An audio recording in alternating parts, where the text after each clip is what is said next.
Après avoir été chassés du jardin d'Éden, Adam et Ève commencèrent une nouvelle vie. Ils eurent 2 fils, Caïn, l'aîné, et Abel, son cadet. Chacun suivit un chemin différent, mais leur histoire allait marquer l'humanité. Mes fils, le monde est à découvrir. Vous devrez y tracer votre chemin. Soyez toujours unis, quoi qu'il arrive. En grandissant, Caïn et Abel développèrent des talents différents. Caïn devint agriculteur, travaillant la terre, tandis que Abel devint berger, s'occupant des troupeaux. Tu devrais travailler la terre, Abel. C'est ainsi que l'on bâtit l'avenir. Et les troupeaux nourrissent notre famille aussi, mon frère. Caïn et Abel avaient appris à honorer Dieu, mais chacun le faisait différemment. Abel priait souvent et exprimait une grande confiance en lui, tandis que Caïn se concentrait sur son travail sans toujours comprendre l'importance de la foi. Pourquoi perds-tu autant de temps à prier? Parce que c'est en Dieu que réside notre véritable force. Un jour, Dieu demanda aux 2 frères de lui faire une offrande. Caïn décida d'offrir les fruits de son labeur, tandis qu'Abel choisit le plus beau de ses agneaux sans défaut. Mais Dieu agrée l'offrande d'Abel et rejette celle de Caïn. Pourquoi Dieu accepte-t-il ton offrande et pas la mienne? Dieu regarde nos cœurs avant nos dons, mon frère. Après le rejet de son offrande, Caïn ressent une profonde colère et une jalousie grandissante envers son frère. Pourquoi Dieu t'accorde-t-il plus d'attention qu'à moi? Mon frère, ne laisse pas la colère envahir ton cœur. Une nuit, alors que Caïn est seul, une voix divine lui parle. Dieu l'avertit du danger de sa colère et du péché qui le guette.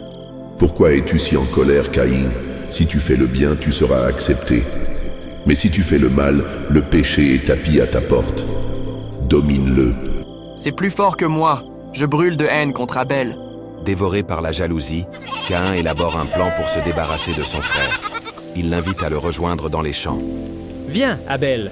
Allons au champ ensemble, s'il te plaît. Tu veux bien? Bien sûr, mon frère. Quelque chose te tracasse? Lorsqu'Abel s'approche, Caïn laisse exploser sa colère et lève la main contre son frère. Dans un accès de rage incontrôlable, il frappe Abel et le tue dans le champ, loin des regards. Caïn, pourquoi? Pourquoi? Je n'avais pas le choix. Pardonne-moi, mon frère.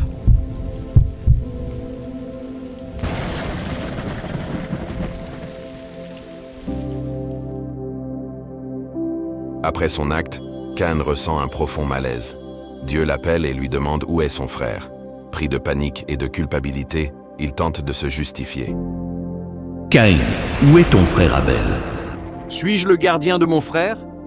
Dieu confronte Caïn avec la vérité. Le sang d'Abel crie depuis la terre, et une malédiction s'abat sur Caïn. Il errera sans jamais trouver de repos. Mon châtiment est trop grand. Je serai un fugitif, un errant sur la terre. Personne ne te tuera, mais tu porteras ta marque, et tu vivras loin de moi.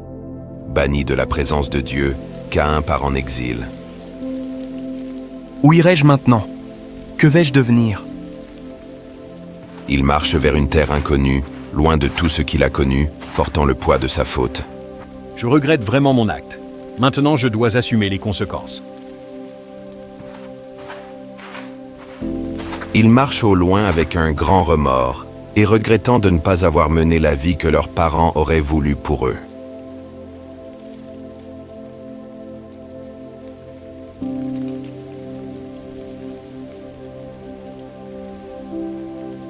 L'enseignement de cette histoire.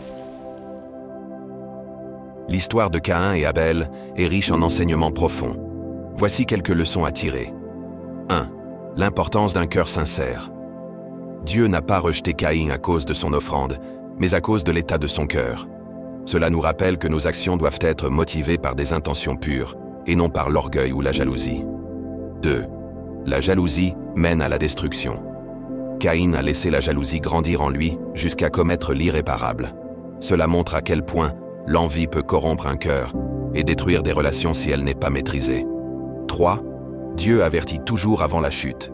Avant que Caïn ne commette son crime, Dieu l'a mis en garde. Cela nous enseigne que Dieu nous donne toujours l'opportunité de corriger notre chemin, avant qu'il ne soit trop tard.